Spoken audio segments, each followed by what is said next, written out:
muri yeZimbabwe tinokuchingamidzai zvekare kune chimwe chirongwa pano paZim Facebook Secrets and Confessions. Komanaka zvakangooma hazvo vedwe. Strange things indeed they do happen in this world. Let's hope kuti paya pavanoita DNA vanonyatsokuita thara, especially kuti vange vachiona kuti mwana anenge ari waamai zvekare here, nekuti pane imwe nyaya iyo yandakatumidzirwa ichibva kune vamwe vahanzvadzi vedu avo vari kuti she does not think kuti vanokwanisa kurarama for the next 2 months. Nyaya yavakanditumidzira yakamira sekudai so: hanzi makadi zvenyu mukoma, ndinokumbirawo kuti muge muchindiposterawo nyaya yangu makavigawo chitupa changu. Ininiwo ndiri kurarama ndiri kunoku kumhiri kwemakungwa. Mafone numbers ndatoita zvekutokumbira umwe kuti ange achindiregistera WhatsApp. Ndine hama yangu iyo iri kuSouth Africa, ndiye wandakumbira kuti angotsvaga sim card nekungoregista WhatsApp. Saka ndaregista imwe WhatsApp kuti ndinge ndichikwanisa kukutumidziraiwo message. Nyaya yangu yakamira sekudai: ndava nemakore 24 kubva zvandakauya kunoku kumhiri kwemakungwa. Ndakauyawo kuno ndiri ndega, ndikazoroorwa, murume wangu akazoshayika zvake, asi akatanga kuuya kunoku ndeumwe mukadzi uyo ainge ari matron pane chimwe chipatara apo pandainge ndichishanda. Ndakatanga kushandapo pachipatara ipapo kubva ndichiri pama-attachments, ndikazonzi ndinge ndichidanana nevamwe doctor vainge vachishandapo ipapo, nekuti ndo zvaiitikawo makore acho iwawo kana uchida kuzowana a permanent position. Saka pandakatanga kushandapo pachipatara tiri under matron ava handizivi kuti zvainge zviri zveurombwa here kana kuti vainge vatori nema-mental challenges, because ivo vaiti kana kuri kunzi paya vana vanenge vazvarwa kana kuri usiku vaiti ngatichinjanisei vana ava. Saka vakatanga kundidzidzisa kuita zvinhu izvozvo kubva ndichiri pama-attachments. Vaindifarira inini neumwe musikana uyo akazodanana zvekare nadokta. Ivavo ndivo vaiti kana vachida kuti unge uchizova permanent pachipatara ipapo waitofanira kuti unge uchirara navo. Saka matron vakauya kwandiri vakabva vati, iwewe ndinokufarira nefriend yako uyo wandichati Messi. Vakabva vachizoti, naMessi pane zvandichange ndichizokutumai ende ndinoda kuti munge muchizozviita kana muchida kuzoshanda panapa kweupenyu hwenyu hwose. Nekuda kwesituation ndakafunga kuti kana ndikaramba it means kuti basa rinobva rapera. Apa vabereki vangu vainge vakaita zvekutoshingirirawo kuti ndinge ndichikwanisa pedza zvidzidzo zvangu vachitengesa mombe nezvimwe zvipfuwo. So ndakabva ndachizobvuma, even though tainge tisingazivi kuti vainge vachida kuti tinge tichiita sei matron. The first night pavakati vainge vachida kuti tinge tichiita baby swap just for fun, zvakatiremera, asi takaita sezvatainge tatumwa. Takachinjanisa vana ava vainge vari mukomana nemusikana avo vatakachinjanisa. Kubvawo ipapo zvainge zvava kusatondivhundutsa. Zvinhu zvandainge ndava kuti kana ndikanzi ita kunyange ndiri ndega ndaitochinjanisa vana, swapping babies at the time of their birth.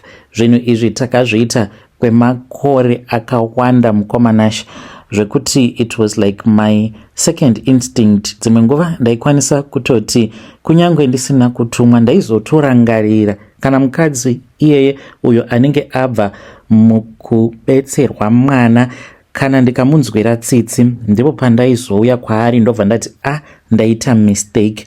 But the majority of the women avo vatakabetsera pachipatara ipapo, mukoma taingoswicha zvedu vana just for the fun of it. Saka nekukura zvakatanga kuzondiafekta. Pamwe pacho ndaitawo ndichiregedza, ndaiti kana ndikanzi you have to switch vana ava ndaikwanisa kungoregedza kuita sezvandinenge ndanzi ndinge ndichiita. Saka vakazobuda muZimbabwe vakabva vachizotibatsira, tikazobudawo muZimbabwe tikazouya kunoku kwatiri kumhiri kwemakungwa. Ndine kensa ende ndakanzi iro rinogore harisi kuzopera iko zvinozvi ndinorwara zvisingaiti.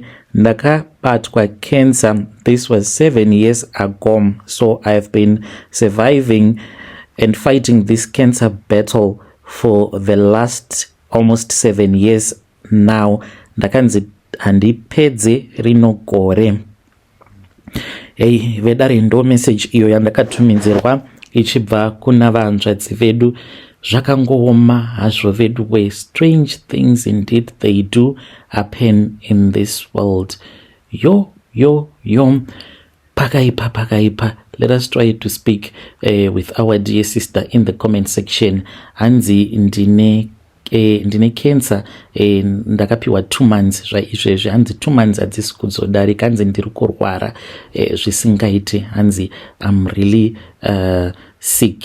Vari kuti vari kumhiri kwemakungwa. She was a nurse. Let us try to speak with our DM sister in the comment section. Zvakangooma hazvo vedu we. Hey, yapakaipa. You can just imagine kuti saka vana vangani avo vari mumadzinza asiri avo. Ndo zvimwe zviya zvekuti munenge muchingosangana nemamwe maproblems amunenge muchisangana nawo mukurarama usingatozivi kuti dambudziko riri kumbobva pai. Let us try to speak with our dear sister in the comment section. Regedzai tibva taenda panyedu inotevera. Nyedu inotevera yakamira sekudai so. Hanzi makadi zvenyu mukoma. Ndinokumbirawo kuti munge muchindiposterawo nyaya yangu makavika uchitupa changu. Inini ndauya pano ndiine secret yangu iyo yandiinayo. Ndoda kukuudzaiwo izvo zvandakaita, kubira kwandakaita friend yangu Mbinga yainge achidanana nayo, iyo yakazondiunzawo kunoku kuEurope. Ndiri kunoku kuFrance. But ndinoti kana ndikarangarira izvo zvandakaita kumashure uko nekuzourayisa kwandakazoita best friend yangu akafa neaccident, pane zvatakatoita kuti ange achizoita accident. In fact ndakatomutengera motikari. Izvi zvakunzi watengerwa chakati vamwe muchatengerwa makuva mukapembera. Hakuna anongokutengera chinhu mahara. Ndakamutengera motikari on her birthday asingatozvizivi kuti ndainge ndatomutengera guva. Achiti motikari rainge riri guva rake nekuti ndo zvatainge takadeketerera pamusoro pemotikari iyoyo ichitori kudealership kuti iri ndiro guva rako iri. Zita rangu muchanditi Melissa uye zvekare ndine makore 45 years ekuberekwa. Ndiri kuraramawo ndiri muno muFrance. Ndinogara kuno just outside of Paris. Everything is okay. I have everything that I want in terms of money, but money will never solve your problems. Ndakaedza kuti ndige ndichienda kumafertility clinic but zvakaramba kuti ndinge ndichikwanisa kubata mwana. I am living a very painful life. The man that I stole from my best friend, he passed away zvake. Kana kwanga kuri kunzi mainge makasangana neni kuma early 2000s, you would have never imagined kuti nekuda kwekutambura kwandainge ndichiita nematamburiro awo ainge achiita vabereki vangu, no one would have ever even thought kuti one day I would ever live in Europe. Ndakakurirawo muHarare. Vabereki vangu vainge vari varombo vekupedzisira. Saka ndakabva ndachizotanga kushandawo pane imwe saloon mutauni muHarare. Ndainge ndichiitawo zvekuruka musoro. Musaluni umu mainge muchishanda amai guru vangu ndo mavaishanda. Saka nekuda kweenvironment yemusaluni apa ndainge ndichiri mwana sikana wechidiki, apa ndaibva kumhuri inotamburwa. Ndakatanga kudanana first of all neumwe mukomana aita zvekudriva makombi, saka aindikwidza kombi yake mahara. Kubva ipapo ndakatanga kumuchita. Ndainge ndava kuenda kumapati uye zvekare ndainge ndava kurarama a soft life. Saka pasaluni yepanext nepasaluni apo patainge tichishanda painge paine umwe musikana uyo wandichati Tracy. Na Tracy we became inseparable. Tainge tava kutoita like tiri mukoma nemunin'ina. We did everything together until achizosangana neimwe mbinga avo vainge vachinzi Boss Mandaza. Saka vainge vaine masupermarkets, asi masupermarkets avo avainge vainawo ainge ari kumadheudheu. Vaiva neshopu yavo yainge iri kuBorodale and vaiva nemari yakawanda. He was a married guy and he would spoil her with a lot of money. Vakasvika pakumupa motikari iyoyo ndiyo yakazokonzeresa hondo dzose, because ane kamwe kakungondivhairira ako kaainge ava kuita, especially paakazoita license ainge ava kusada kana kufamba neni. Suddenly she was the one wandainge ndava kutonyengerera. I don't want to lie, I was jealous nekuti ndakaona kuti upenyu hwake was transformed overnight. Ainge ava nekamwe kaglow semunhu ainge achichengetwa, uye zvekare ndainge ndichiti kana ndikamuudza kuti ndainge ndichida kuti ange achinditsvakirawo mbinga aindivharira panze. Ainge ava kugara achienda kumapati awo ainge achiitirwa kuBorodale. Mamwe maparties awa aitohostwa nevamwe vanhu vamunotoziva nemazita vane mukurumbira, uye zvekare akazopiwa zvekare imwe motikari nyowani Mercedes Benz. Mukoma paakandiudza kuti ainge atengerwa zvekare imwe motikari same year paainge akabva mukutengerwa imwe motikari, ndakati ndichingosvika pamba kana kudya handina kudya, ndikatotanga kutochema. A week later, saka pane umwe mukadzi uyo akazouya kusaluni kwedu, avo vandichati amai Nyasha. Amai Nyasha vainge vachigara kumufa kose, saka vakandiudza kuti vainge vaine umwe muprofita uyo wavainge vachida kuenda kunoona, asi muprofita uyu vainge vachitya nekuti vainge vakanzwa kuti anoita zvemanjuzu. Saka amai Nyasha vainge vachiti baba Nyasha vainge vava negirlfriend, saka vainge vachida kuenda kuna madzimai ivavo kuti vange vachinosunga murume wavo kuitira kuti asazoramba achidanana negirlfriend, asi vainge vachitya kuti kana vakaendako vainge vachazoshandisirwa mamarine spirits pamhiko neminamato idzo dzaifanira kuti dzinge dzichizoitwa. Ndakavakurudzira ndikati endai, infact kana muchida handei tose. Vakabva vati kana uchida zvechokwadi handei tose. So takazoenda tose kuchitungwiza. Tasvika kuchitungwiza, we then discovered kuti pamba pamadzimai painge pasiri pamba pemuprofita, asi painge patori pamba peng'anga. Vakabva vachizotiudza madzimai vaya kuti ivo vainge vari n'anga, asi murume wavo ndiye ainge ari muprofita. Takabva tachizopinzwa mwimba yemumatare, tikabva tachizonzi taifanira kuti tinge tichinwa mvura. Takapiwa mvura iyoyo yaitapira kuita sekunge yainge iine shuga. Mvura iyi yakanzi yainge yakatorwa kumapako ekugoromonzi, yaitapira uye zvekare yainaka. Vakabva vachizotanga kubatsira amai Nyasha. Amai Nyasha vane chuma icho chavakapiwa. Chuma ichi mukomanashe, mvura iyo yatainge tanwa, takanzi kana tanwa tosvipa yokupedzisira. Takati tasvipira zvekare mumaglazi awo atainge tapiwa mvura iri maari, takabva taona maglazi achizara zvekare nemvura, but ipapo yakabva yachizoita mvura yeclear blue. Vakabva vachizotora maglazi aya ndokubva vachizodira mvura iyoyo mune imwe hari. Saka vakazoti vobatsira amai Nyasha, vakabva vachizoti kuna amai Nyasha vange vachinyika ruoko rwavo muhari. Vakaita saizvozvo. Mushure mekunge vaita saizvozvo, ndipo apo pavakabva vachizonyukura chuma icho chavakazopiwa. Vakanzi vaifanira kuti vange vachizogara vakachisunga muchiuno mavo kuitira kuti murume wavo ange achizongogara ari padhuze navo. Saka chuma ichocho chainge chiri chekutosunga murume wavo zvekare nekusunga mukadzi uyo ainge achidanana nababa Nyasha kuitira kuti asazoramba achidanana navo. Zvino vakati vapedzerana vakabhadhara, ndopa vakabva vachizonditarisa kwandiri gogo madzimai vakabva vati iwe ndiri kuona kuti une zvauri kuda, asi izvi zvauri kuda hausi kukwanisa kuti unge uchizvinanavira unge uchizvitora.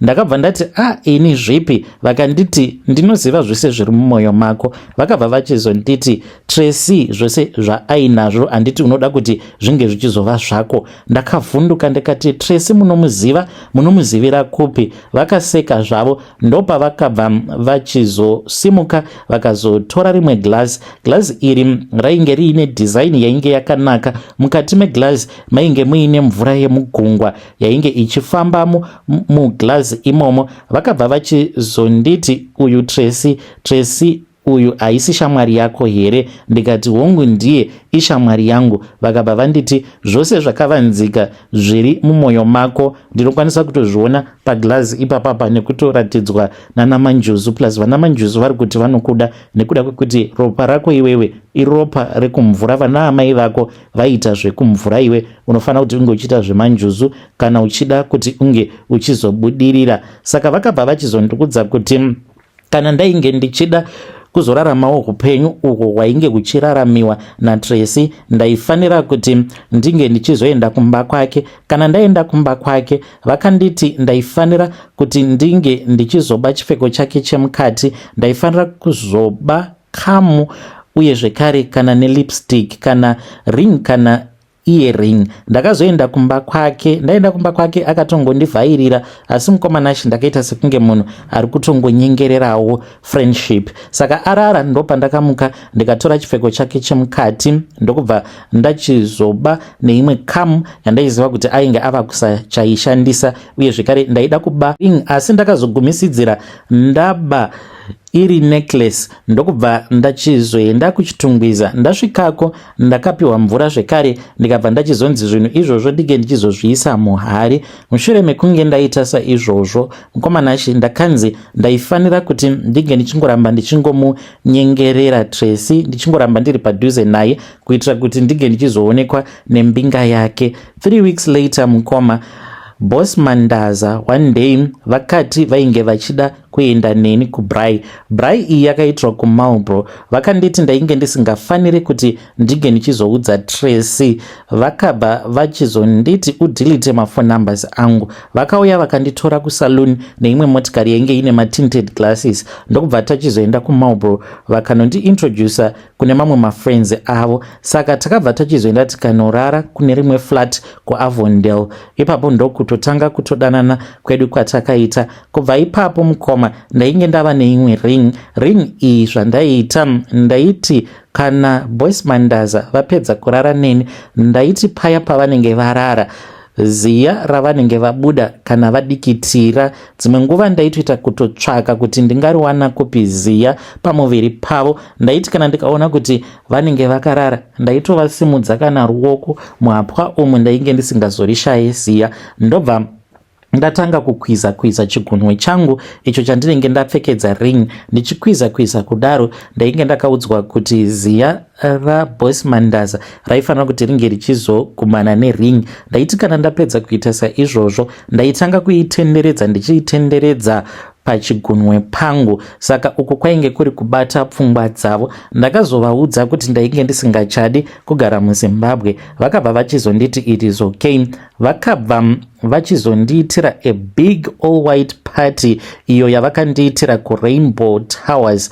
By then mukomanashi vainge vava kuda kuti ndinge ndichiuya kunoku. Ivo vakazotevera zvavo since ndainge ndiri mistress wavo. Vaiti kana vaine mabusiness dealings avo avanenge vainawo kunoku kuEurope vanenge vachigara kumba kwangu. Ndisati ndauya kuno ndainge ndiine mukomana wangu uyo wandichati Tadiwa. naTadiwa mukoma takatanga kudanana kubva apo patainge tichiri kuchikoro. Saka pandakazotanga kushanda kusaluni ndainge ndatozvara mwana wangu nekuda kwekuti ndainge ndava munhu inge ava kufarira zvemafaro. Dzimwe nguva ndaitongobuda ndotongosiya mwana, ipapo ndainge ndichiri kugara naamainini vangu. Saka naTadiwa, even though takasangana kuchikoro, but vabereki vake vainge vachirojawo umo matainge tichigara, vakazodzokera kwavo kumasvingo.